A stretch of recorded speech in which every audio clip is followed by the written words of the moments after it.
আমরা 5টি গাড়ি জব্দ করতে সক্ষম হয়েছি এবং এই গাড়িগুলোতে আপনারা ইতিমধ্যে দেখেছেন একটি পাথরের ট্রাকের ভিতর থেকে আমরা বিপুল পরিমাণ কসমেটিক্স জব্দ করেছি। একটি বালির ট্রাকের ভিতর থেকে আমরা বিপুল পরিমাণ ভারতীয় শাড়ি জামা কাপড় আটক করতে সক্ষম হয়েছি। এক কাভার্ড ভ্যান আমরা আটক করেছি জিরা।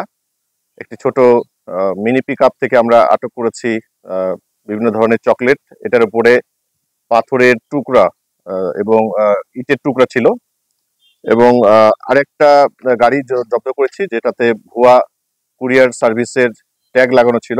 পরে যখন আমরা যাচাই বাছাই করি দেখি যে এটা আসলে একটা 2 নাম্বার একটা কুরিয়ার সার্ভিস, যেখান থেকে আমরা বিপুল সংখ্যক ভারতীয় কসমেটিক্স জব্দ করতে সক্ষম। আজকে আনুমানিক প্রায় 5.5 কোটি টাকার মতো মূল্যের বিভিন্ন ধরনের ভারতীয় অবৈধ চোরাচালান মালামাল জব্দ করতে সক্ষম হয়েছে।